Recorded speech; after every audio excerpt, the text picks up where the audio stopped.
Hello, आज आ रहे हैं बेटा ऑनलाइन। चल क्लास स्टार्ट करेंगे। आज की क्लास में हमें एक्सरसाइज स्टार्ट करनी है। थियरी खत्म हो गई थी ना केमिस्ट्री की, हम बेसिक कॉन्सेप्ट्स और मोल कॉन्सेप्ट वाली। तो आज एक्सरसाइज स्टार्ट करेंगे। आपके पास प्रिंटेड मॉड्यूल है, आप उसमें भी सवाल देख सकते हैं। हम क्लास में भी उसी को कंटिन्यू करेंगे। अगर आपका कोई सवाल हो जाता है और क्लास में और डिस्कस हो रहा है तो आप अगले सवाल पर जा सकते हैं, इसीलिए प्रिंटेड मॉड्यूल आपको दिया गया है। ठीक है, चलिए स्टार्ट करेंगे। पहला सवाल आपके सामने है। क्या बोल रहा है सवाल? One of the following combinations illustrate law of reciprocal proportions। याद है सबको law of reciprocal proportions क्या होता था? पहले वाले ऑप्शन में n और o इसी के अलग अलग कॉम्बिनेशन बताए हुए हैं। तो ये क्या लॉ ऑफ रेसिप्रोकल प्रोपोर्शन दिखाएगा या लॉ ऑफ मल्टीपल प्रोपोर्शंस दिखाएगा? मल्टीपल प्रोपोर्शंस, n और o के मल्टीपल प्रोपोर्शन में मॉलिक्यूल्स बन रहे हैं। पहला ऑप्शन तो गलत होगा।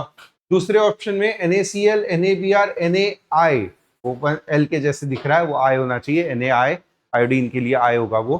तो इस वाले में मॉलिक्यूल्स तो अलग अलग है बट Na सेम ही है, तो ये भी लॉ ऑफ एक तरीके से मल्टीपल प्रोपोर्शन ही होगा। Na बाकी किसके साथ किस प्रोपोर्शन में मिक्स हो रहा है ये? यहाँ पर HPO, HP3, P2O, P2O5, ये दोनों अगेन मल्टीपल प्रोपोर्शन।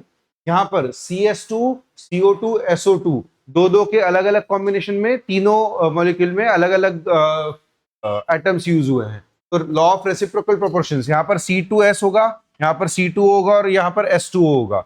यही वाला ऑप्शन मैच करेगा, और कोई भी ऑप्शन नहीं है। ठीक है, समझा कैसे चेक करना है? तीन ऑप्शंस दिए, ऑप्शन में तीन मॉलिक्यूल्स दिए जाएंगे। पहले मॉलिक्यूल में जो भी एटम्स है उन एटम्स का रेशो, फिर दूसरे का एटम्स का रेशो और तीसरे का एटम्स का रेशो चेन जैसा बनना चाहिए। 1:2, 2:3, फिर 1:3। ठीक है, इसी सीक्वेंस में बन रहा है ना, C2S, फिर S2O, फिर C2O। ठीक है, इसी सीक्वेंस में बन रहा है यहाँ पर, तो इसलिए उसका आंसर होगा ऑप्शन चेन्नई। ठीक है, चले आगे। Next, if water samples are taken from sea, river, clouds, lake or snow, they will be found to contain H2 and O2 in the approximate ratio of 1:8।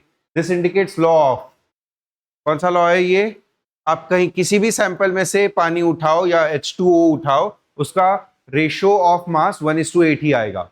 Law of definitive proportions. ये केवल definition की बात है ना, सारी definition याद रहनी चाहिए आपको। Law of multiple proportion is illustrated by carbon monoxide and carbon dioxide, potassium bromide and potassium chloride, water and heavy water, calcium hydroxide and barium hydroxide। कौन सा ऑप्शन होगा? मल्टीपल प्रोपोर्शन, सेम एटम्स के अलग अलग proportion में molecules बनना। First option, उसी में CO और CO यूज हो रहा है। यहाँ पर तो अलग अलग है, ब्रोमीन और क्लोरीन है, तो अलग एटम्स यूज हो गए तो मल्टीपल प्रोपोर्शंस का लॉ वैलिड नहीं हो पाएगा। Water and heavy water, heavy water पता है क्या होता है? क्या होता है? D2O। हेवी वाटर लिखा जाएगा D2O। डी पता है ना क्या होता है? ड्यूटेरियम, हाइड्रोजन का एक हेवियर आइसोटोप। ड्यूटेरियम में, हाइड्रोजन में नॉर्मली एक प्रोटॉन होता है, ड्यूटेरियम में उसके न्यूक्लियस में, ड्यूटेरियम में एक प्रोटॉन और एक न्यूट्रॉन भी होगा।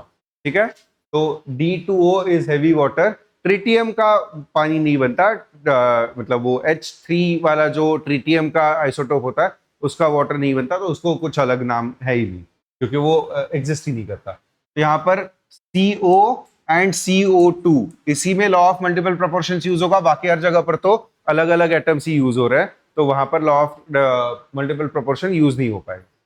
ठीक है, लॉज सबको याद है ना? लॉज क्लियर है ना सबको, या उनको रिवाइज करना है किसी को? लॉज रिवाइज करना है। क्या होता है बेटा लॉ ऑफ? अच्छा, इस सवाल के साथ ही कर लेते हैं। Percentage of copper and oxygen in sample of CO obtained by different methods were found to be the same. हाँ, अब ये एग्जैक्ट डेफिनेशन ही है सबसे पहले लॉ की। कौन सा लॉ है ये जिनका आंसर आ गया? बताइए।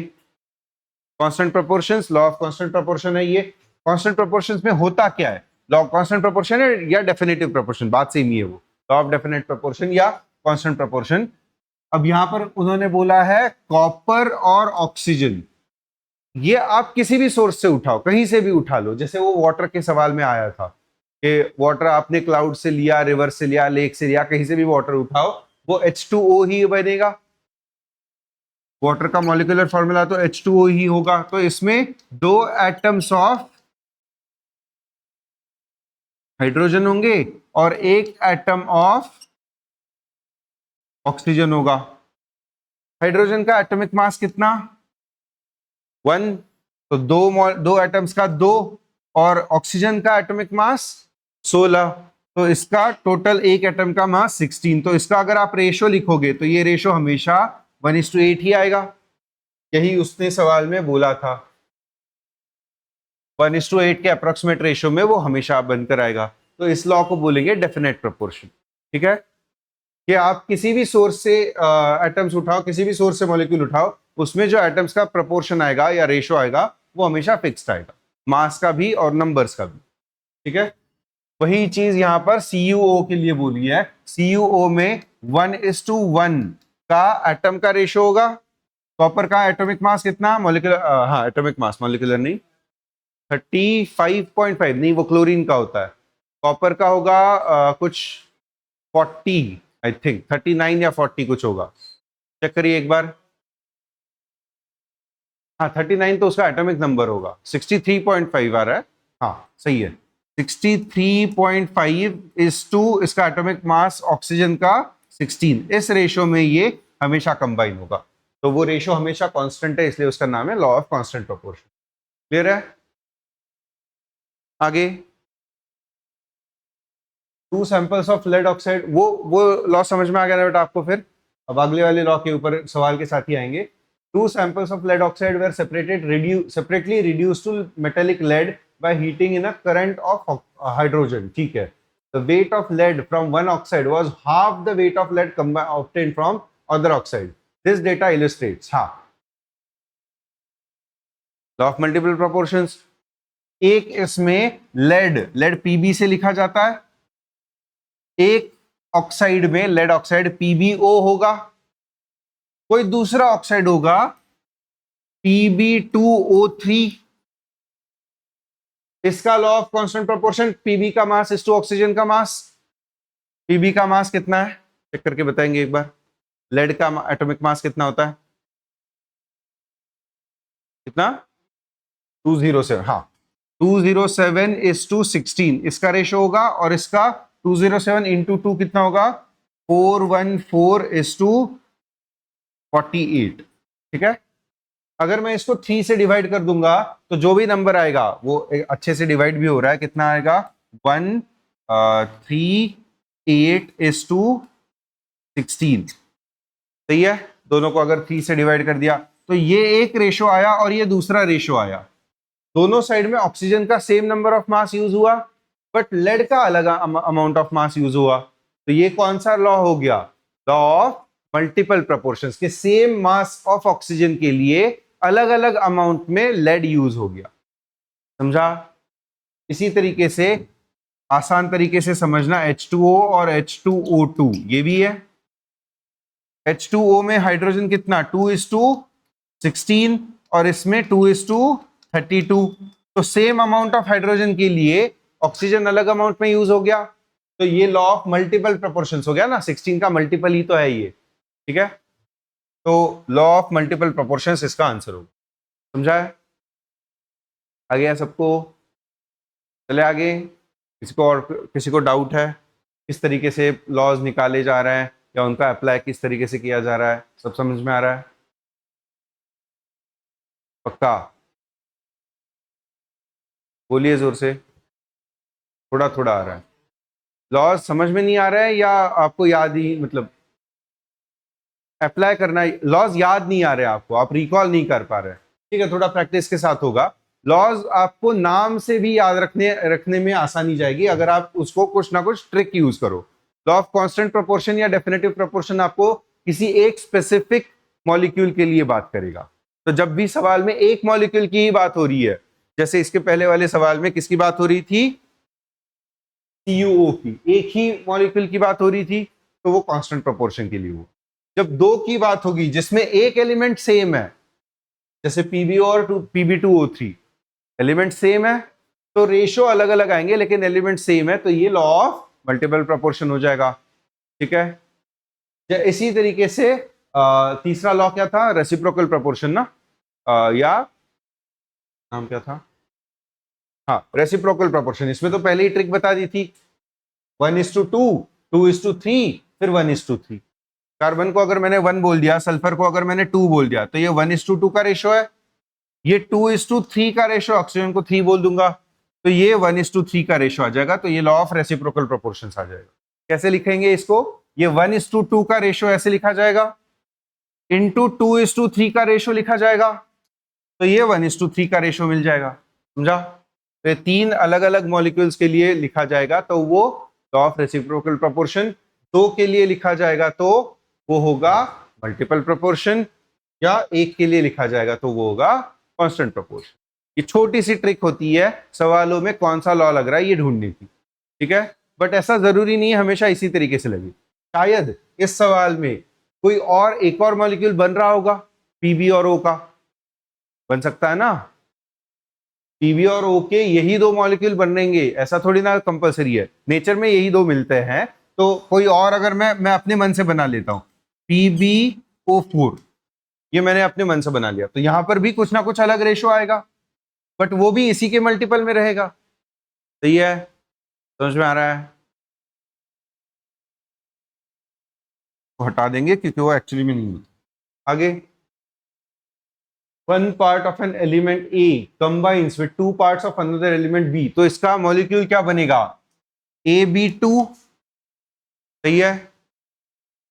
6 parts of element C combine with 4 parts of element B, C6B4, ये दूसरा एलिमेंट बन गया। If A and C combine together, the ratio of their weights will be governed by, तो A और B पहले तो किस तरीके से बनेंगे, इसको मैं लिख सकता हूं A2B4। एक्चुअली में A2B4 कोई अलग मॉलिक्यूल होगा, बट अगर मैं मासेस का रेशियो लिखूंगा तो Ma is to 2 times of Mb, ये पहले का रेशियो आएगा। इसका रेशियो 6mc अपॉन 4mb, तो अगर मुझे 4mb बनाना है तो इसको 4 और इसको 2 कर सकता हूं मैं, 1/2 को 2/4 भी लिखा जाएगा, दोनों का डिनोमिनेटर सेम हो गया। तो जब आप A और C को मिक्स करोगे तो वो 2 टाइम्स मास ऑफ A और 6 टाइम्स मास ऑफ C के रेशो में मिक्स होगा, तो उसका मॉलिक्यूल बनेगा A2C6 या AC3, वो मुझे नहीं पता एग्जैक्टली क्या बनेगा, लेकिन मास का रेशो इसी तरीके से आएगा। तो जो भी मास का रेशो आएगा वो हमने कहां से निकाला, 1:2, 2:3, 1:3। कौन सा लॉ होता है ये, रेसिप्रोकल प्रोपोर्शन। आ रहा है आंसर सबका, समझा ट्रिक? आगे,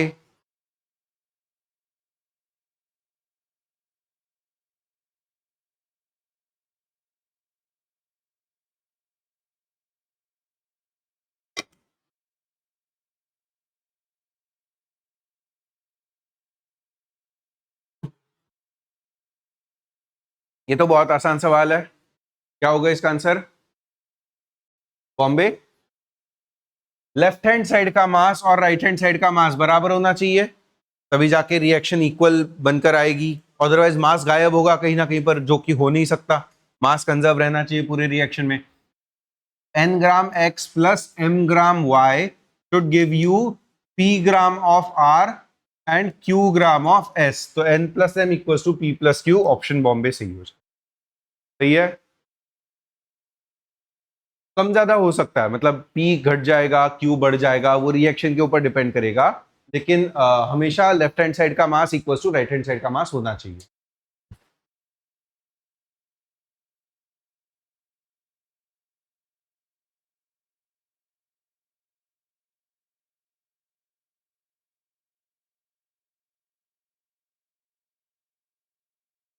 क्यों, बाकी ओ में क्यों नहीं, थोड़ा जोर से बोलेंगे। हाँ, उसमें तो है लेकिन बाकियों में क्यों नहीं है,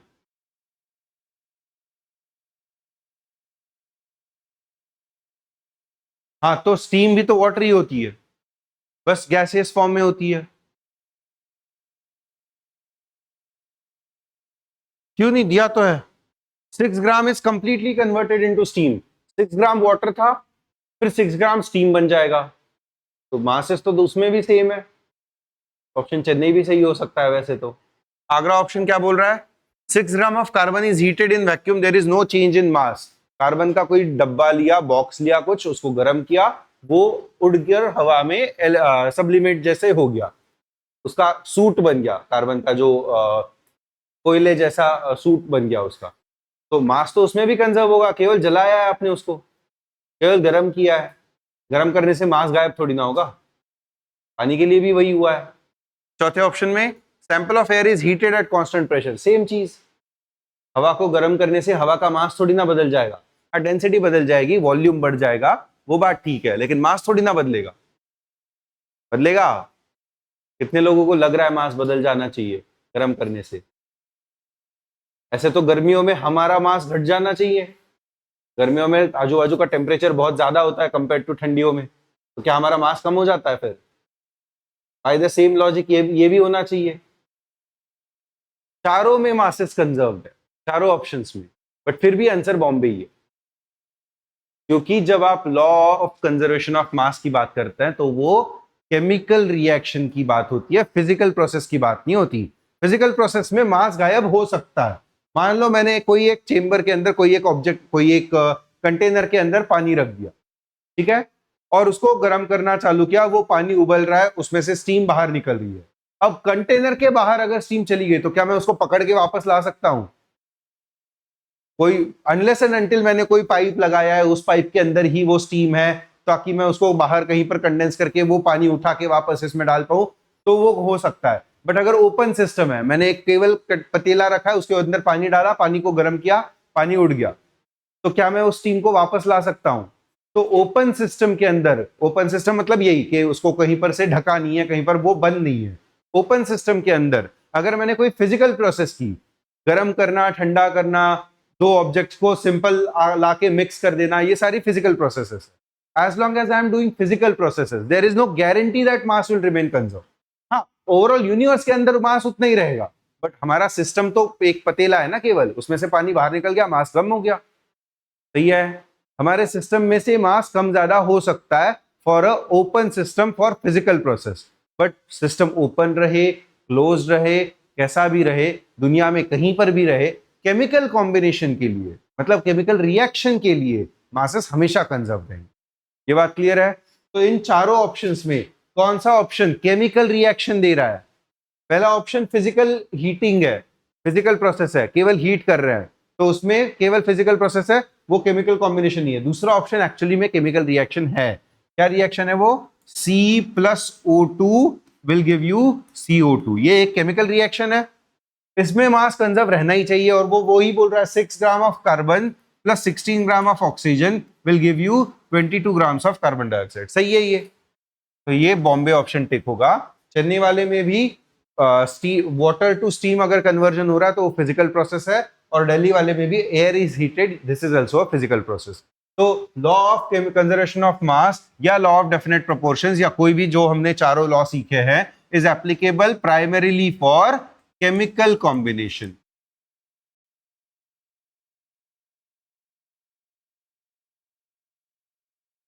या केमिकल रिएक्शन। ठीक है, तो वो केवल ऑप्शन बॉम्बे हो रहा है, इसलिए आंसर वो हो। बाकी के भी ऑप्शंस में मास कंजर्व हो रहा है, बट वो इस लॉ से नहीं हो रहा है। ठीक है, वो लॉ केवल केमिकल कंपोजिशन के लिए लिखा जाता है। क्लियर है? डाउट है कुछ? चले आगे। ये लिख लीजिएगा, ठीक है, ये एज अ नोट करके लिख लीजिएगा अपने नोटबुक में, क्लास नोट्स वाले मॉड्यूल में, क्योंकि ये भूल जाते हैं बच्चे बहुत बार। आगे, SO2 gas was prepared by a burning of sulphur in oxygen. कैसे होगा? पहला वाला रिएक्शन, सल्फर को ऑक्सीजन के साथ बर्न किया, क्या बना? SO2 बन गया। सही है।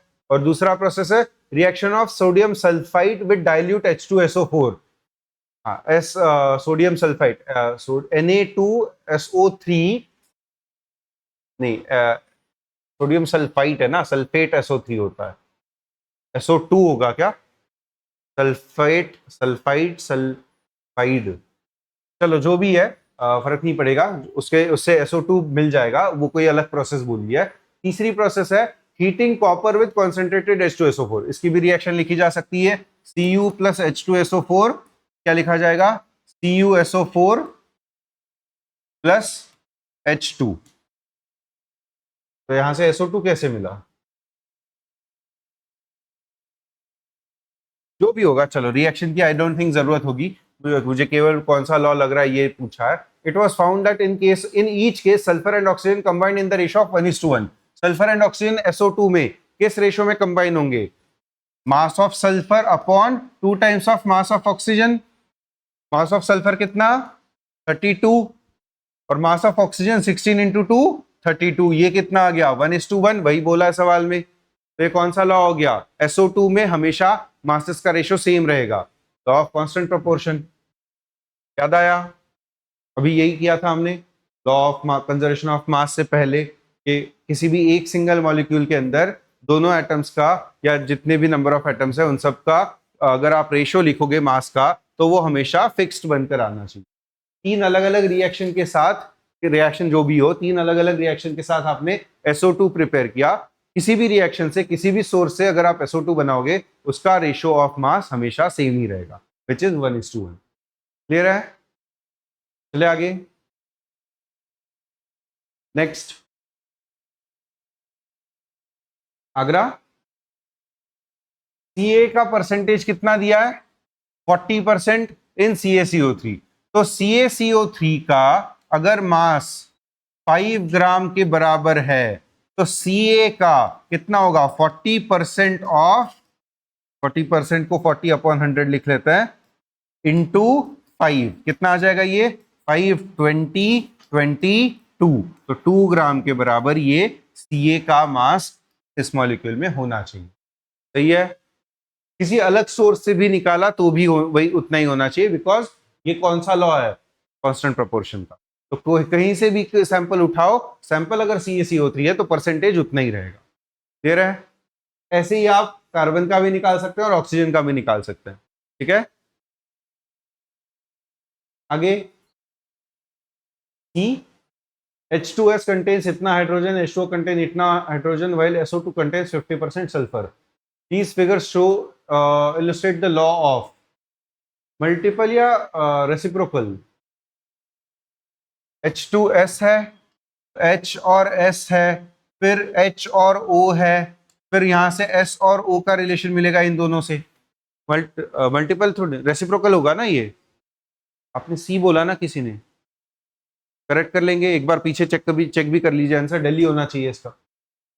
इन दो के रेशो से ही S और O का रेशो मिला, तो लॉ ऑफ रेसिप्रोकल प्रोपोर्शन हो गया वो, mass of H upon 2 times of mass of H upon mass of S, फिर इसको मल्टीप्लाई कर दिया, mass of S upon 2 times of mass of O, तो ये कैंसिल वगैरह होके 2 times of mass of H upon mass of O बचा, तो वो 2 जो भी है उसको हैंडल वगैरह किया जा सकता है इनटू 2 करके। तो इस रिलेशन से मुझे लॉ ऑफ रेसिप्रोकल रिलेशन से H2O का मास मिल जाए। ठीक है, फिर उसी को इनटू परसेंटेज वगैरह कर दिया, तो वो सवाल में जो डेटा दिया है वो भी मिल सकता है।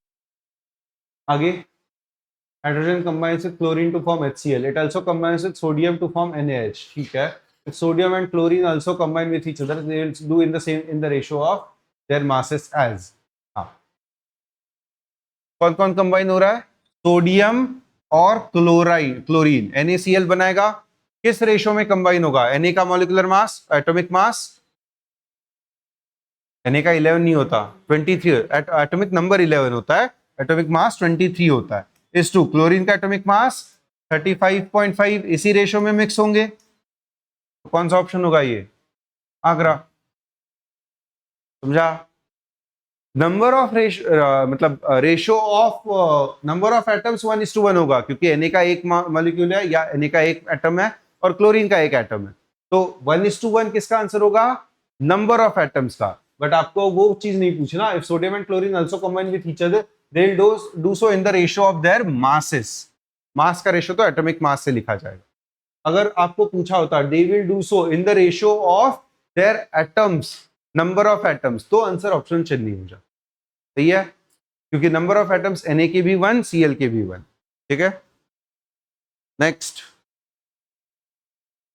मोल कॉन्सेप्ट के सवालों के ऊपर आएंगे। अभी तक तो हमने केवल प्रपोर्शंस के सवाल के लॉज के सवाल किए थे।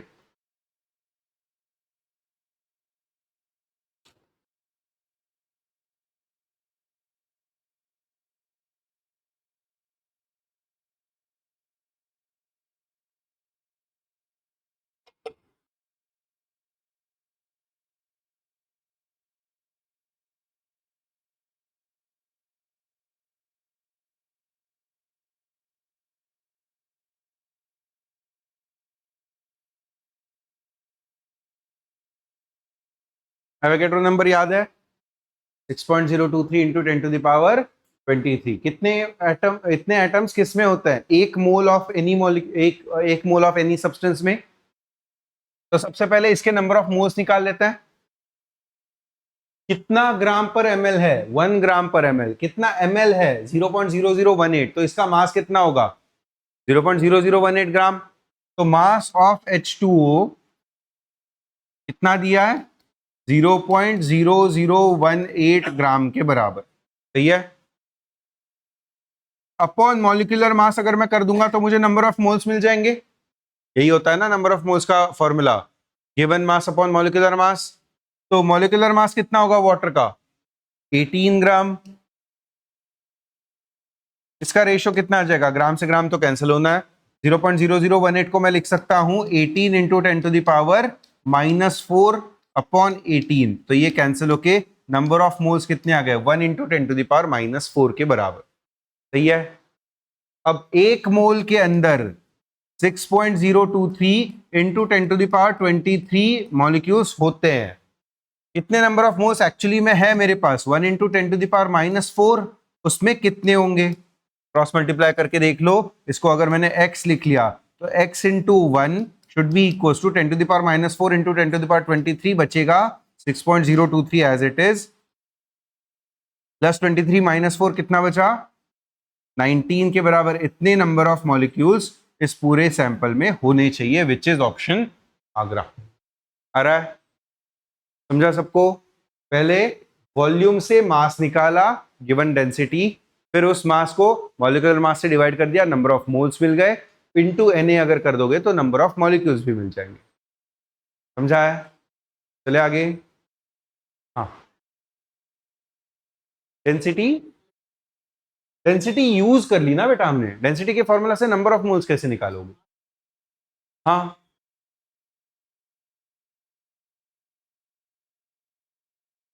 Number of moles upon molecules, molar mass. हाँ वही तो लिखा फिर, mass upon molar mass. Molar mass 18 ग्राम है, गिवन मास 0.0018 ग्राम आ गया। ये कैसे लिखा? वॉल्यूम है, वॉल्यूम इनटू डेंसिटी। डेंसिटी को अगर रो लिख लूंगा तो ये मास दे देगा। डेंसिटी है 1, वॉल्यूम है 0.0018, तो मास भी 0.0018। ठीक है, वो डायरेक्टली लिख लिया था मैंने, स्टेप लिखी नहीं थी उसकी। ठीक है, थोड़ा सा टाइम बचाने की कोशिश करेंगे क्योंकि एग्जाम्स में आपके पास थोड़ा कम टाइम होगा। आगे option Bombay, Delhi. m gram of a substance when vaporized occupy a volume of 5.6 liters। ये नंबर अच्छा है, इसको याद रखेंगे हमेशा। क्यों अच्छा है ये नंबर? इसका नहीं नहीं वो 56 और वो ग्राम्स में होता है ना। नहीं वो तो मास है, ये लीटर्स में बातें हो रही है। एनटीपी पर ये 4 नंबर हमेशा ध्यान रखेंगे। 5.6 लीटर, 11.2 लीटर, इसी का डबल, इसका ट्रिपल कितना होगा? 16.8 लीटर, और इसका 4 टाइम्स हो जाएगा 22.4 लीटर। अब बताइए ये क्यों नंबर अच्छे हैं? 22.4 नंबर अच्छा था, किसके लिए अच्छा था? नंबर ऑफ मोल्स के लिए। एनटीपी पर अगर 22.4 लीटर वॉल्यूम होगा तो ये कितना मास दे देगा, कितना मोल दे देगा? 1 मोल। ये कितना दे देगा? 3/4 मोल।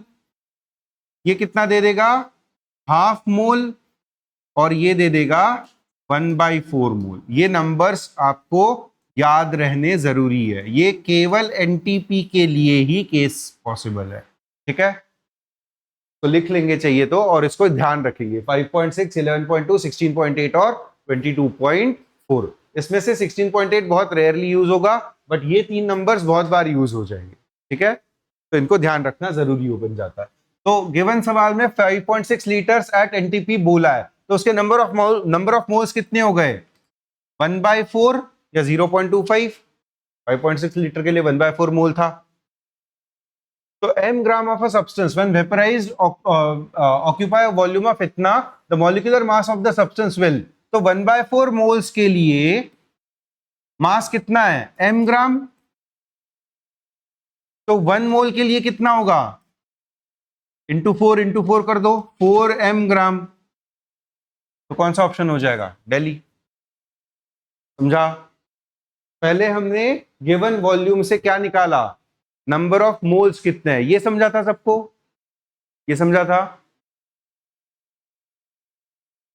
यहां तक समझ में आया ना? 5.6 का 1/4 मोल हो गया। तो आपको सवाल में बोला m gram of substance is converted to 5.6 litre, तो जो कि है 1/4 मोल। 1/4 मोल में m मास में है, तो 1 मोल में कितना होगा? इंटू 4 कर दो, 4m आंसर हो जाएगा। क्लियर है? समझा? नहीं, आप ही को समझा? आपको आया ना? बेटा आपको ही पूछ रहे हैं, पक्का? आपका चेहरा हवा में गायब हुए हुए जैसा है, पक्का समझ में आया है? चलिए अगले सवाल पर आएंगे। फ्रैक्शंस समझ में आते हैं ना ऐसे? 1/2 का मतलब है टोटल 3/2, ठीक है, या 1.5।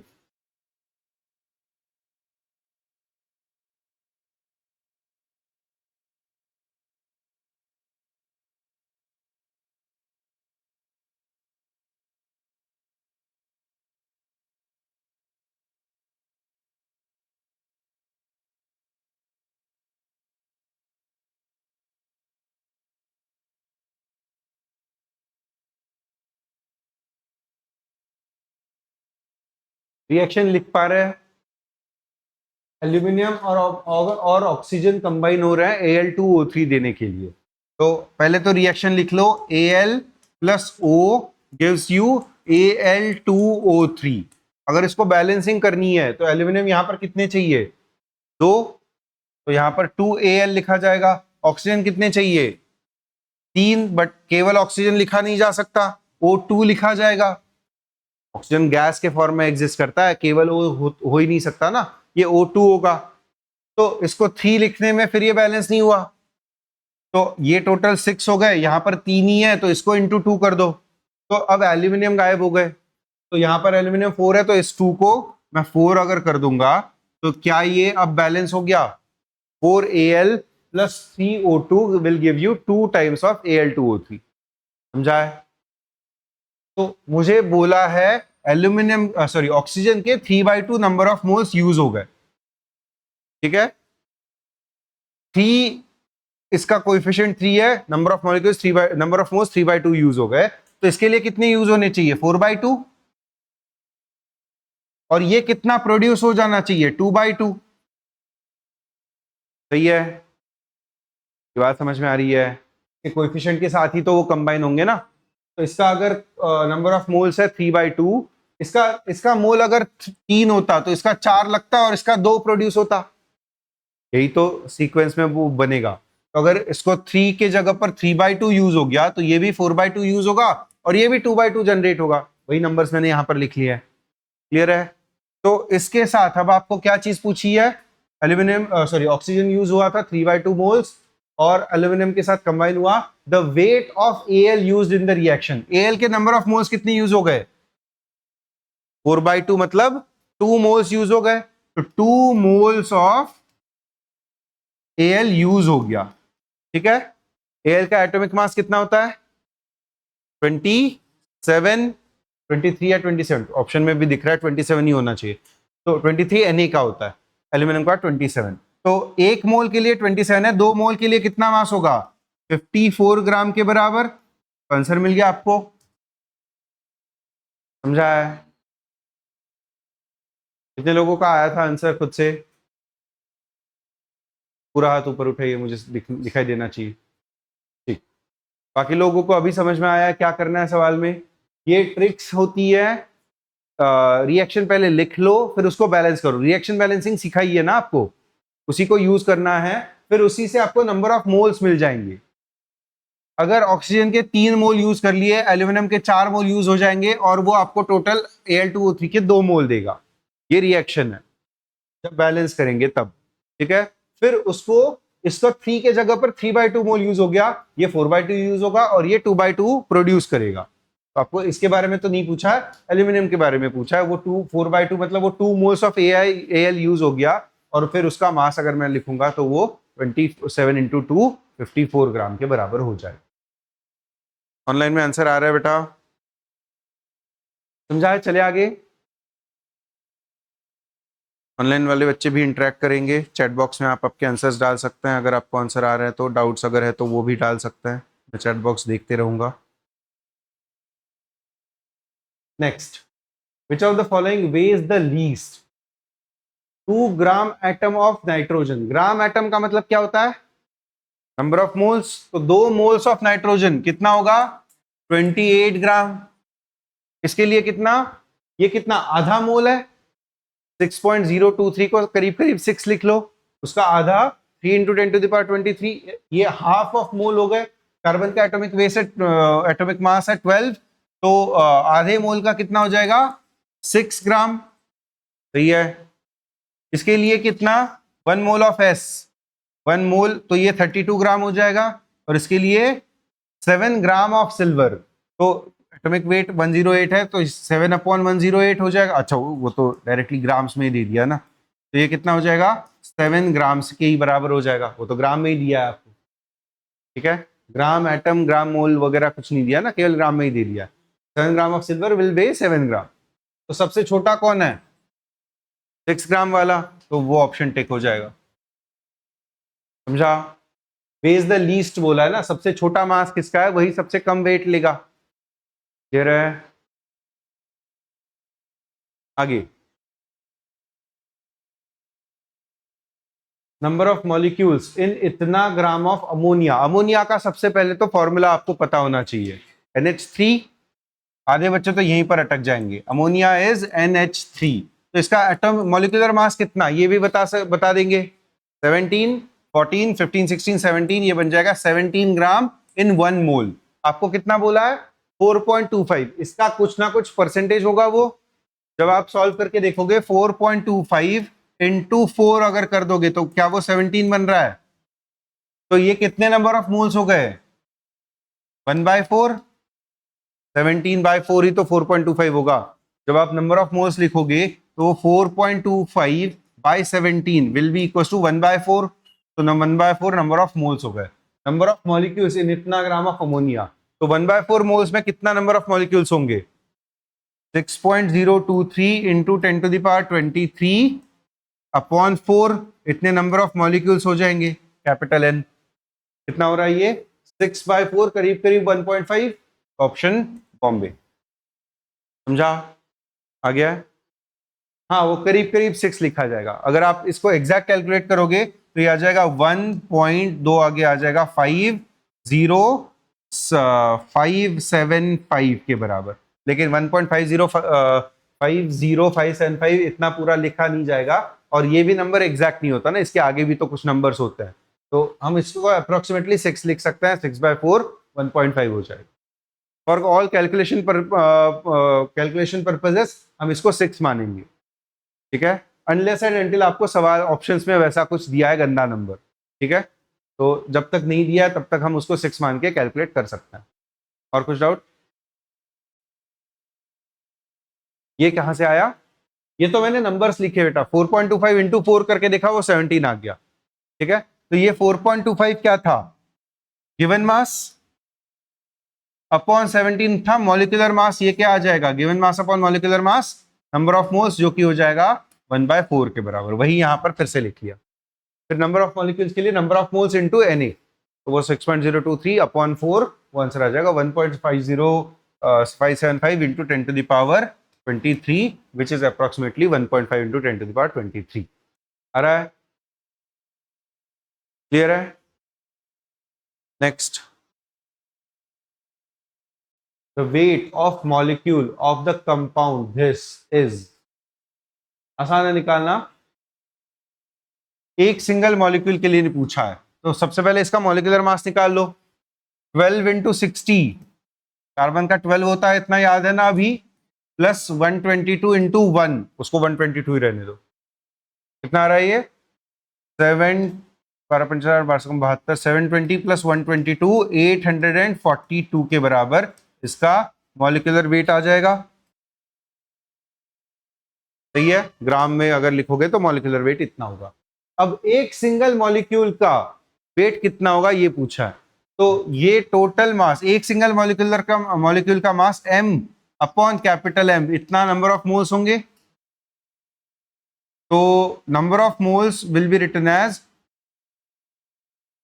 n इंटू Na, n कितना है, लेकिन एक सिंगल मॉलिक्यूल की बात हो रही है ना, तो ये है 1 अपॉन Na, एक मॉलिक्यूल अपॉन Na, इतना भी, ये भी तो नंबर ऑफ मोल्स ही है, तो अगर मुझे स्मॉल m की वैल्यू पूछी है तो वो क्या लिखी जाएगी, ये कैपिटल M अगर मैं इस तरफ मल्टीप्लाई कर दूंगा तो capital M into 1 upon Na, तो नंबर्स पता है, कैपिटल M की वैल्यू अभी निकाली थी 842 डिवाइडेड बाय Na की value 6 into 10 to the power 23, सही है? इस 23 को अगर मैं ऊपर भेज दूंगा तो ये आ जाएगा 10 टू द पावर -23, और ये अगर कैंसिल करोगे 2 3 जा 4 21, 3 से अगर इसको भी कैंसिल करेंगे कितना आ जाएगा, ये एग्जैक्ट कैंसिल तो नहीं हो पाएगा, 1 4 0.33, तो 140.33 इंटू 10 टू द पावर -23, इतना इसका मास आ जाएगा। तो अगर -21 में वगैरह लिखोगे तो ये दो डेसिमल प्लेसेस शिफ्ट करके 1.4033 को अप्रोक्सीमेटली गायब कर दो, इंटू 10 टू द पावर -21, ये आपका आंसर होगा। कौन सा ऑप्शन है ये? आगरा। आ रहा है आंसर? ये प्रोसेस समझी सबको? Given mass upon molecular mass equals to number of moles, and number of moles is also equals to given number of molecules upon Na। Given number of molecules कितने थे? एक ही था, एक ही मॉलिक्यूल के लिए मास निकालना था, तो 1 upon Na number of moles हो गए, और वही मास of one atom upon molecular मास जो आपने निकाल लिया, ठीक है? तो उसको इधर मल्टीप्लाई करके आंसर मिल जाएगा। फिर आगे मैथमेटिक्स सॉल्व करना है, वो जो भी मल्टीप्लिकेशन वगैरह है उसको अच्छे से सॉल्व करना होगा। चले आगे है सबका। Next,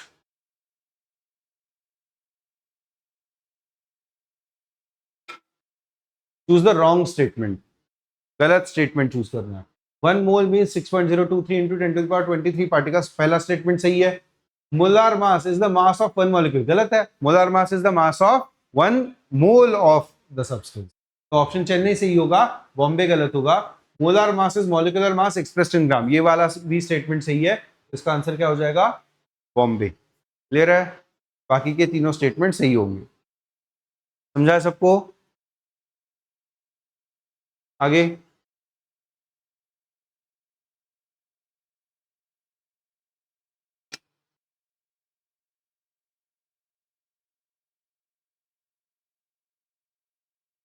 one mole of oxygen में कितना मास होगा? 32 ग्राम के बराबर O2 का मॉलिक्यूल होता है ना। One molecule of sulphur trioxide होगा SO3, S2O3 या SO3, S2O3, क्योंकि फिर ऑक्सीजन को गैस के टर्म्स में ही लिखेंगे ना। चलो देखते हैं, वापस आएंगे।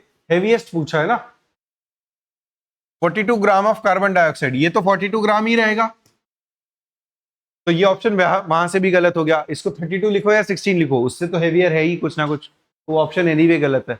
और उसको ऑक्सीजन लिखो या ऑक्सीजन गैस लिखो, दोनों के लिए वैल्यू उसकी 42 से छोटी है, तो यूजुअली ऐसा एम्बिग्विटी देता नहीं है। अगर ये आंसर देगा तो वो ऑक्सीजन गैस बोलेगा अगर बोलना है तो, या फिर ऑक्सीजन एटम बोलेगा, बट जब भी आपको केवल ऑक्सीजन बोला है, केवल नाइट्रोजन बोला है, तो आप उसको O2N2 के तरीके से ट्रीट करोगे, O2N2 F2 I2 इस तरीके से, ठीक है। 100 AMU ऑफ यूरेनियम, यूरेनियम का मास 238 होता है, तो ये आ जाएगा 238 मॉलिक्यूलर मास ना। अच्छा 100 AMU वो तो मास ही है ना, एटॉमिक मास यूनिट ही है वो, तो 100 एटम्स का मास है, 100 एटम्स का मास कितना 238 अपॉन Na इंटू 100, इतना ग्राम। लेकिन वो बहुत छोटा होगा, Na डिवीजन में आ रहा है 10 टू द पावर -23, ऑफकोर्स बहुत छोटा है। और ये भी 1 मॉलिक्यूल के लिए मास कर रहा है, मास हो रहा है, जो भी मास है अपॉन Na होगा, तो ये भी बहुत छोटा है, तो ये दोनों ऑप्शन तो ऐसे ही रिजेक्ट हो गए। ये से ये बड़ा है तो ये वाला ऑप्शन भी गलत हो गया, आंसर आ जाएगा ऑप्शन दिल्ली। क्लियर है, समझा है। मॉलिक्यूल्स के मासेस कंपेयर हो ही नहीं सकते मोल्स के मासेस के साथ, क्योंकि नंबर ऑफ मॉलिक्यूल्स बहुत ज्यादा है, ठीक है। आगे SO2Cl2 in 13.5 gram is number of moles, तो इसका सल्फर का 32 प्लस ऑक्सीजन का 16 इंटू 2 32 प्लस क्लोरीन का 35.5 इंटू 2 71, सही है। 35.5 का डबल 71, ये इसका मॉलिक्यूलर मास हो जाएगा, कितना होगा ये 64 प्लस 65 12 135 के बराबर, इतना इसका मॉलिक्यूलर मास हो गया, ठीक है। 13.5 ग्राम में नंबर ऑफ मोल्स कितने होंगे 13.5 अपॉन 135, ये हो जाएगा 1/10 के बराबर, सही है। 0.1 नंबर ऑफ मोल्स हो जाएंगे, और वही पूछा था 1/10 is 0.1, यही चीज पूछी है, आंसर आ जाएगा ऑप्शन आगरा। मैच हो रहा है सबका, चले आगे।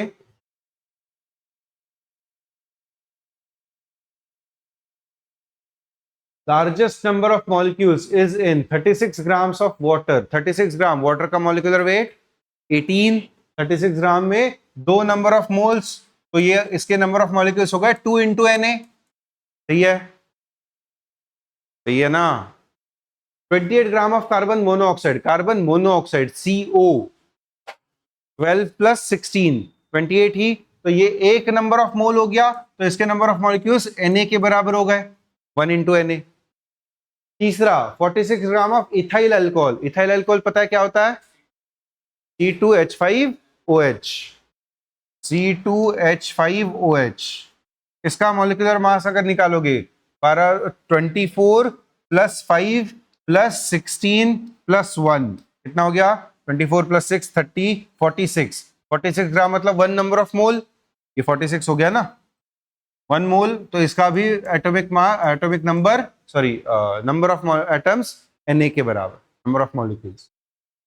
54 gram of nitrogen pentoxide, nitrogen pentoxide N2O5, इसके लिए अगर लिखोगे कितना होगा 14 2 जा 28 प्लस 16 5 जा 80, ये वैल्यू कितनी हो गई 108, 108 का आधा है 54, तो आधे नंबर ऑफ मोल्स होंगे, तो ये आ जाएगा Na/2, तो सबसे ज्यादा नंबर ऑफ मॉलिक्यूल्स किसमें है आगरा ऑप्शन में, which is 36 grams of water.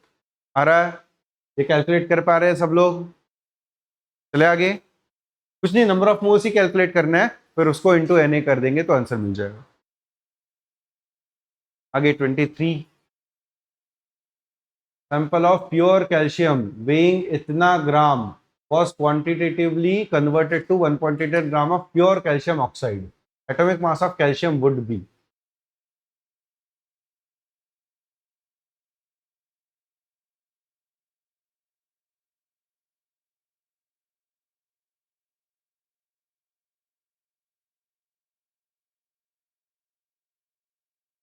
यही रिएक्शन है, पहले CaO2 और CaO लिख लिया, फिर बैलेंस कर दिया, यहाँ पर 2 यहाँ पर 2, रिएक्शन बैलेंस कर, ठीक है।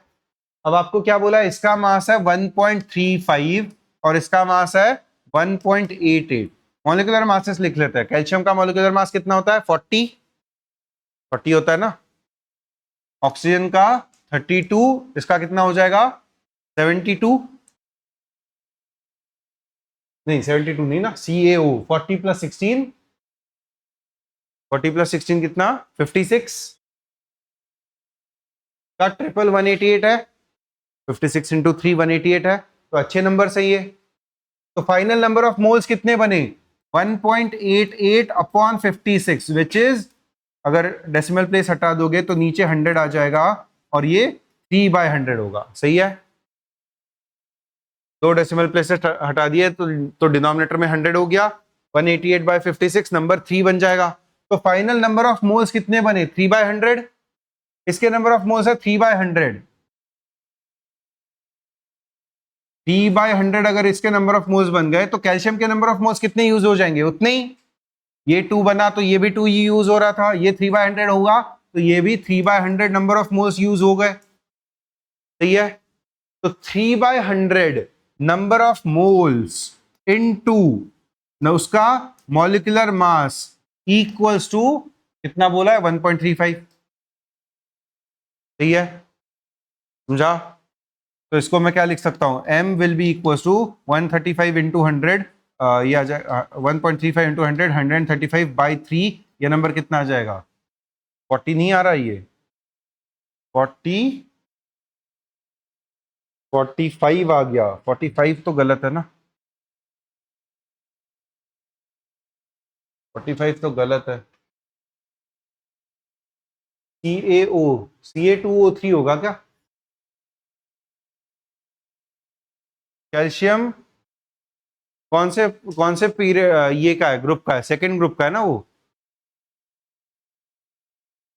कैल्शियम 20 आ रहा है, एटॉमिक नंबर 20 है ना, तो मॉलिक्यूलर एटॉमिक मास 40 हो जाएगा। वो तो 40 तो होना चाहिए बट कैलकुलेशन से 45 निकल कर आया ना।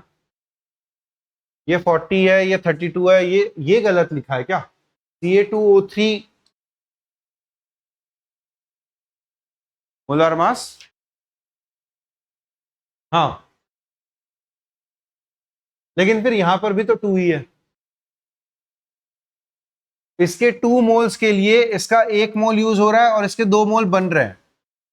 फाइनली इसके एक्चुअली में 3/100 नंबर ऑफ मोल्स बन गए, तो 2 मोल बनने के लिए 2 मोल कैल्शियम यूज हो रहा है, 1 मोल बनने के लिए 1 मोल यूज होगा, 3/100 बनने के लिए 3/100 यूज हो जाएगा।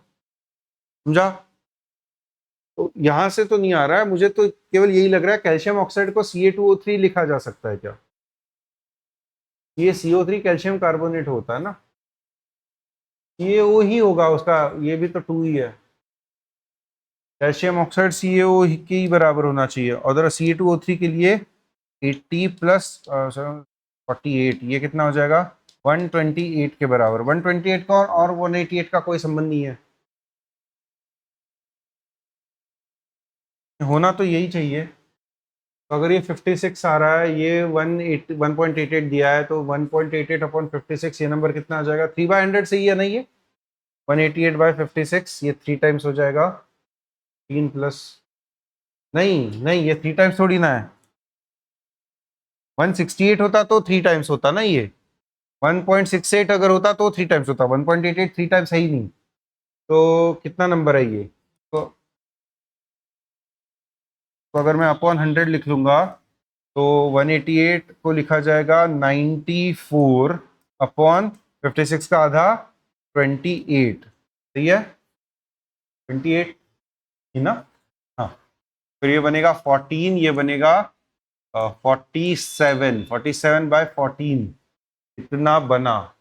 तो यही नंबर ऑफ मोल्स अगर यहाँ पर लिख लेंगे, 3/100 नहीं है ये कितना बना? 47 अपॉन 1400, इतने नंबर ऑफ मोल्स आ गए। ये क्लियर था कि अगर सही से कैलकुलेट करेंगे तो इसके नंबर ऑफ मोल्स आ गए 47 अपॉन 14 इंटू 100, इतने इसके बने। ये 3/100 गलत होगा। फिर CaO के नंबर ऑफ मोल्स कितने बने? ये 47 अपॉन 1400 के बराबर। तो जितने इसके बने उतने इसके भी होने चाहिए रिएक्शन के साइड में, क्योंकि बैलेंस रिएक्शन में इसका 2 है तो इसका भी 2 है, तो ये अगर n है तो इसका भी n ही होना चाहिए। तो वो n अगर मैं यहाँ पर 47 अपॉन 1400 लिख लूंगा इंटू उसका इंटू क्या, number of moles into molecular mass equals to given mass which is 1.35। ठीक है, तो यहां से मॉलिक्यूलर मास कितना हो जाएगा? 135 इंटू 14 अपॉन 47। 47 प्राइम नंबर है ना, 47 2 जा 94, 3 जा 47 इंटू 3 अगर कर देंगे तो ये कितना हो जाएगा, 47 इंटू 3 सात्रिक 21 1 4 12 13 132। ये नंबर करीब करीब 3 टाइम्स आ रहा है, 2 पॉइंट समथिंग 3 पॉइंट समथिंग होगा।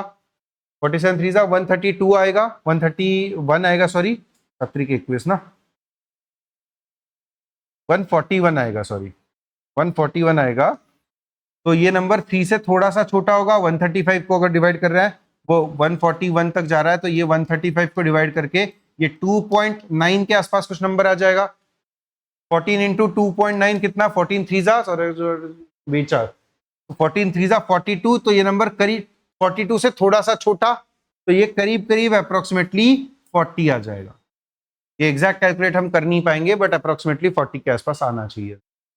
एग्जैक्ट कैलकुलेट क्यों नहीं कर पाएंगे, क्योंकि नंबर ऑफ मोल्स का नंबर गंदा है, 47/1400 गंदा नंबर है ना। फिर जब आप उसको 1.35 के साथ मल्टीप्लाई करोगे तो 135 इंटू 14/47 ये नंबर गंदा कैलकुलेशन देगा। 47 प्राइम नंबर है, डायरेक्टली डिवाइड नहीं हो पाएगा। तो 47 को अगर डिवाइड करोगे तो ये नंबर 2.9 2.8 के आसपास कुछ आ जाएगा। 14 into that will be approximately 40, और फिर उसका आंसर ऑप्शन बॉम्बे टिक होगा। क्लियर है? नंबर्स गंदे दिए है सवाल में, कभी कभी देता है ऐसे सवाल, तो आपको टाइम लगेगा इस टाइप के क्वेश्चंस को सॉल्व करने के लिए, बट आदत होनी चाहिए। ठीक है, सवाल आपको पीडीएफ में आ जाएगा, एक बार घर पे फिर से खुद से सॉल्व करेंगे, अच्छा सवाल है ये। ठीक है, खुद से सॉल्व करेंगे स्टार्ट टू एंड। चलिए अगले सवाल पर आएंगे। नंबर ऑफ मॉलिक्यूल्स इन इतना litre of gas at NTP. हाँ अच्छा नंबर है ये, फिर से 22.4 अच्छा नंबर होता है, into something number of moles equals to 89.6। बताइए नंबर कितना होना चाहिए, n 4 होना चाहिए। 4 इंटू 4 यूनिट्स प्लेस पर 6 आ जाएगा ना। 22 इंटू 4 88 होगा, एक कैरी आके 89 हो जाएगा। दिख रहा है ये n की वैल्यू कितनी आ रही है, 89.6 अपॉन 22.4। देखने में गंदा नंबर है बट आंसर बहुत अच्छा 4 दे देगा। तो नंबर ऑफ मोल्स कितने हैं उस गैस के, 4। नंबर ऑफ मोल्स 4 है, तो number of molecules capital N 4 Na के बराबर होगा। 4 इंटू 6, यही ऐसे ही लिखाएंगे ना, दिल्ली ऑप्शन डायरेक्टली टिक हो जाएगा, कैलकुलेट करने की भी जरूरत नहीं। आ रहा है, समझा है सबको? चले आगे। नेक्स्ट, मास ऑफ इतना CH सेंटीमीटर क्यूब। हाँ सेंटीमीटर क्यूब क्या होता है, वॉल्यूम होता है। हाँ वॉल्यूम दिया है फिर आपको, mass of 112 centimetre cube of CH4 gas at STP। STP या NTP बात एक ही होगी। 112 सेंटीमीटर क्यूब मतलब 112 ml, 1 ml equal to 1 centimetre cube, याद है ये। तो 112 ml तो 0.112 लीटर, इतना इसका वॉल्यूम है। सही है, ये समझा नहीं समझा? 112, पहले तो 112 को भूल जाओ, 1 centimetre cube equals to 1 ml। सही है, ये याद है सबको, ये पता है। तो 112 सेंटीमीटर क्यूब हो जाएगा, 112 ml के बराबर मेरा वॉल्यूम है। ml को अगर मैं लीटर में कन्वर्ट कर दूंगा तो 10 to the power -3, 112 into 10 to the power -3 बनेगा 0.112 लीटर का वॉल्यूम। क्लियर है? इतना मुझे गिवन वॉल्यूम है एट STP। तो इसके नंबर ऑफ मोल्स अगर मैं निकालने की कोशिश करूंगा, 0.112 अपॉन 22.4, नंबर अच्छा है, डबल है, 11.2 का डबल है ये। तो अगर 2 डेसिमल प्लेस शिफ्ट कर दूंगा तो नीचे अपॉन 100 बन जाएगा, 2 डेसिमल प्लेस का ये बनेगा 11.2 अपॉन 22.4 एज इट इज। ये कैंसिल होके बाय 2 हो गया, नंबर ऑफ मोल्स हो गए 1/200 के बराबर। सही है, इतने नंबर ऑफ मोल्स का मास कितना होगा CH4 का। इसका मास एक्चुअली में कितना है, कैपिटल M 16 के बराबर। तो गिवन मास कितना हो जाएगा, 16/200 ग्राम के बराबर। कितना आ रहा है ये, 8/100, तो 0.08 ग्राम के बराबर। कौन सा ऑप्शन है, चलिए आ रहा है आंसर सबका? अच्छा सवाल है ये भी। कहां से कहां पर पहुंचना है? वॉल्यूम से, वॉल्यूम का पहले तो यूनिट चेंज करके ml में, फिर ml से लीटर में, फिर उसको नंबर ऑफ मोल्स में 22.4 से डिवाइड करके, ठीक है, फिर वहां से नंबर ऑफ मोल्स मिल गया 1/200 इनटू मॉलिक्यूलर मास कर दोगे तो गिवन मास मिल जाएगा विच इज 0.08 ग्राम। आ रहा है सबको? चले आगे। Which of the following contains atoms equal to those in 12 gram of magnesium? Magnesium का मॉलिक्यूलर मास कितना? एटॉमिक मास 12 ही उसका एटॉमिक मास होता है, 24 होगा ना। तो नंबर ऑफ मोल्स कितने हो गए इसके? अच्छा वो लिख कर दिया भी है। Number of moles of Mg कितने हो गए? 12/24 1/2। इतने 1/2 के साथ which of the following contains atoms equal to, तो इतना जिसका नंबर ऑफ मोल बराबर आ गया वही उसमें नंबर ऑफ एटम्स भी उतने ही होंगे। एटम्स या molecules, number of mole same है तो नंबर ऑफ मॉलिक्यूल्स भी सेम है। इसके नंबर ऑफ मोल्स कितने हैं? 1 के बराबर। इसके 1 के ही बराबर। इसके कौन सा 1/2? कौन सा? ये वाला। हाँ 7 ग्राम अपॉन N2। N2 का मॉलिक्यूलर वेट 28, 14 2 जा, तो ये इसका नंबर ऑफ मॉलिक्यूल्स आ जाएंगे 1/4। सही है। कौन सा मैच किया? None of these. यूजुअली बहुत rarely none of these tick होता है, बट जब होता है तब आपको कॉन्फिडेंस रखना जरूरी है। चेक कर लेंगे एक बार नन ऑफ दीज है या नहीं। आंसर, आंसर की में चेक कर लीजिए एक बार। होना तो वही चाहिए बट एक बार बस वेरीफाई कर लेंगे। 24 सही है, 26 सॉरी, बॉम्बे दिया है। Which of the following contains atoms equal to those in 12 gram of Mg? Mg atomic weight of Mg is 24. Number of moles of Mg तो आ गए 1/2। 12 ग्राम्स ऑफ कार्बन में 1 है, 32 ग्राम्स ऑफ ऑक्सीजन में 1 है, 7 gram of N2 में 1/4 होंगे। हाँ 7 gram of N2, 7/28, 1/4। नहीं बेटा आंसर तो दिल्ली होना चाहिए इसका, आंसर दिल्ली होना चाहिए। शायद बॉम्बे आंसर दे रहा है तो उन्होंने शायद ये गलती किया है कि ये N2 की जगह पर अगर N दे देंगे तो आंसर सही हो जाएगा, but for the given information जो हमारे सामने प्रिंटेड है उसके लिए तो आंसर दिल्ली हो। ठीक है, आंसर कुछ कुछ गलत हो सकता है, वो तो शुरुआत में भी बताया था ना आपको, मॉड्यूल में कुछ कुछ आंसर्स गलत प्रिंट किए हुए हैं, तो कोई दिक्कत नहीं है, हम उसको ब्लाइंडली भरोसा नहीं कर देंगे उसके ऊपर। हमारा लॉजिक हमने वेरीफाई कर लिया, लॉजिक सेम है, number of molecules number of moles के बराबर होंगे, सॉरी नंबर ऑफ मॉलिक्यूल्स अगर बराबर होंगे तो नंबर ऑफ मोल्स भी बराबर होने चाहिए। तो हमने नंबर ऑफ मोल्स को चेक किया, किसी का भी मैच नहीं कर रहा है तो आंसर नन ऑफ दीज ही होना चाहिए। ठीक है, चले आगे।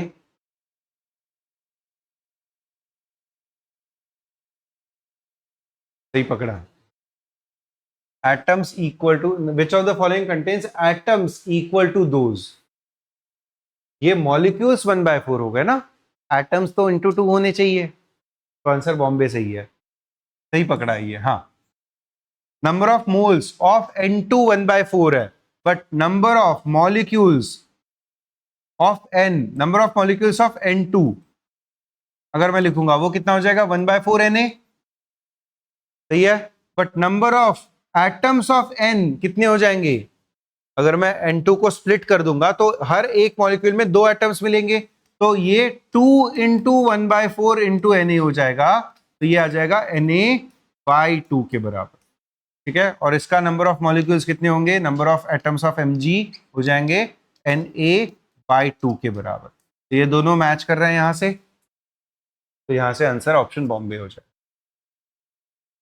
ये एटम्स वर्ड की वजह से सवाल बदल गया। ठीक है, छोटा सा सवाल है, मैंने भी मिस कर दिया था बट आपने सही पकड़ा है, तो ध्यान रखेंगे सवालों के ऊपर। ठीक है, छोटी सी ट्रिक है, छोटा सा सवाल, एक वर्ड से उसने सवाल पूरा घुमा दिया और आंसर फिर बॉम्बे सही हो जाएगा। ठीक है, आगे।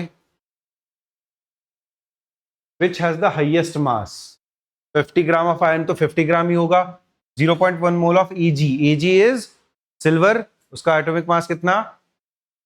130 समथिंग, 108। हाँ तो 0.1 हो जाएगा 10.8 ग्राम के बराबर। सही है, ये तो 50 ग्राम दिया ही है।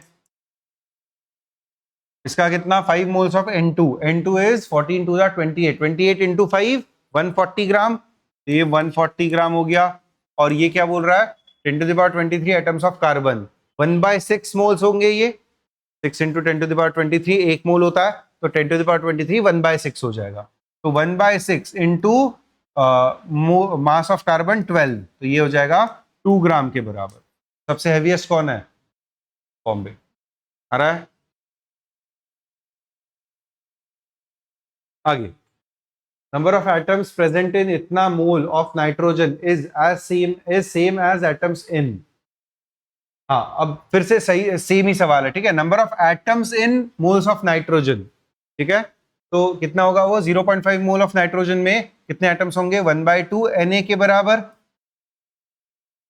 इंटू 2 के भी बराबर, क्योंकि नाइट्रोजन को हम गैस मानेंगे तो N2 इंटू 2 होके ये इतना हो जाएगा।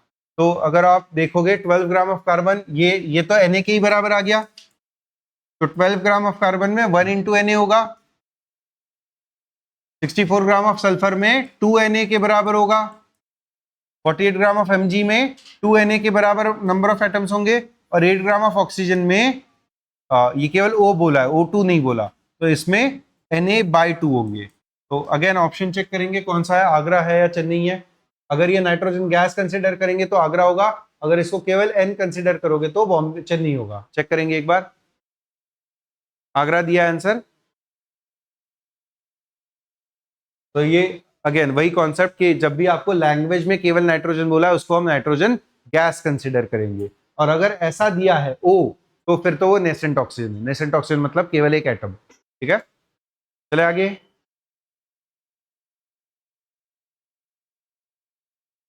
Na is Avogadro number, then the number of valence electrons in 4.2 gram of nitride ions. हर एक नाइट्रोजन के एटम में 3 वैलेंस इलेक्ट्रॉन्स है, 3 माइनस लिखा है उसके ऊपर, तो हर एक में 3 है। नंबर ऑफ एटम्स कितने हैं पहले तो 4.2 अपॉन कितना 14 ना, तो ये कितना हो गया 1/3, 1/3 क्या नहीं 4.2 अपॉन 14, ये एग्जैक्ट मैच थोड़ी ना हुआ। एन क्या है नाइट्राइड आयन, नाइट्राइड एन ऐसे नहीं होता ना, N3 माइनस होता है नाइट्राइड को।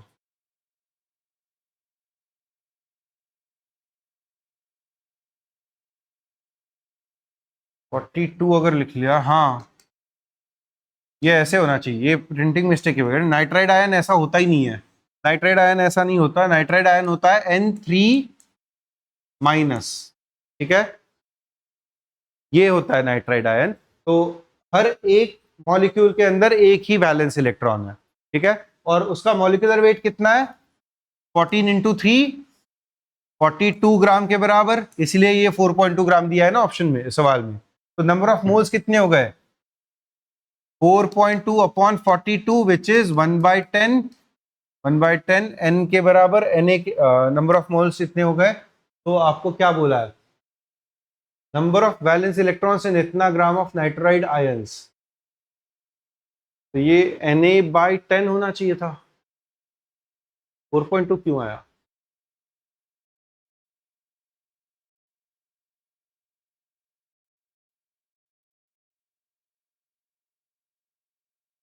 एक मॉलिक्यूल में एक है तो Na/10 ही होना चाहिए।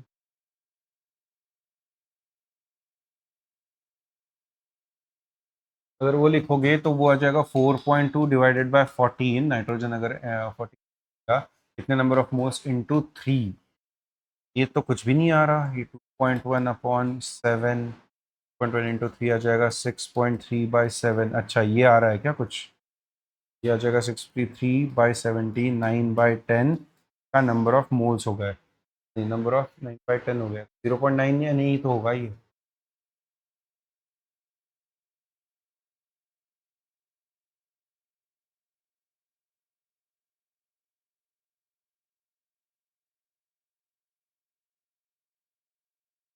N3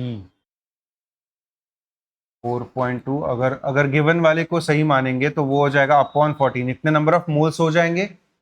इंटू Na, इतने नंबर ऑफ मॉलिक्यूल्स हो जाएंगे और हर एक मॉलिक्यूल में 3 वैलेंस इलेक्ट्रॉन्स है, तो ये हो जाएगा, ये कितना आ रहा है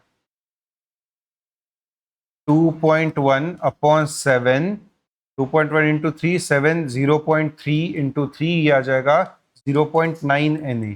ये भी ऑप्शन में नहीं दिया है और ये तो है ही नहीं 0.1 Na। दिक्कत लग रही है सवाल में, कुछ कोई भी ऑप्शन मैच नहीं कर रहा है। चलो ठीक है, अगले वाले क्लास में देखेंगे। आज ये वाला सवाल छोड़कर बाकी के सारे सवाल कर लिए हैं, इसको हटा देता हूं मैं क्योंकि ये सवाल का सोल्यूशन नहीं आया। अगले वाले क्लास में सबसे पहले यही वाला सवाल देखेंगे, ठीक है। अटक रहा है कहीं पर, एक बार देखता हूँ, वापस जाके कल वाले क्लास के स्टार्ट में ये सवाल कर लेंगे कंप्लीट, ठीक है।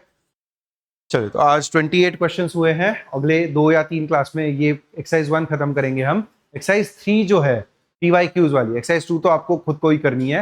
एक्सरसाइज 3 के हम सिलेक्टेड क्वेश्चंस करेंगे क्लास में, ठीक है। जैसे सेम जैसे हम इसमें कर रहे हैं, मैथ्स में कर रहे हैं कि एक्सरसाइज 1 कंप्लीट कर लेंगे, एक्सरसाइज 3 के सिलेक्टेड क्वेश्चंस करेंगे, एक्सरसाइज 2 आपको खुद से कंप्लीट करनी होगी, ठीक है। इसी पैटर्न में केमिस्ट्री भी चलता रहेगा। तो पहला चैप्टर हमारा मोस्ट प्रोबेबली खत्म होगा छुट्टियों से जस्ट पहले पहले। तो छुट्टियों में ये चैप्टर के ऊपर एक टेस्ट होने वाला है छुट्टियों से जस्ट पहले। उसकी अनाउंसमेंट बता दिया ना आपको। 16 तारीख को शायद से पेपर है, 16 या 15 या 17, इन 3 दिनों में कभी तो भी होगी, मोस्ट प्रोबेबली 16 होगी। तीनों सब्जेक्ट की पेपर का टेस्ट होगा, PCM का, नॉर्मल JEE मेंस पैटर्न का, जिनका नीट है उनका नीट पैटर्न का, PCB का नहीं लेंगे, केवल P और C का लेंगे क्योंकि बायो का सिलेबस अभी तक कुछ पता नहीं है, अलग अलग जगह पर अलग अलग हुआ होगा। तो PCM का लेकिन सिलेबस जितना हमने पढ़ाया हुआ है उतना ही होगा पूरा, ठीक है। चलिए, तो तैयारी करना शुरू करेंगे और जो भी डाउट्स आ रहे हैं आपको वो आकर पूछते रहिए, ठीक है। Thank you.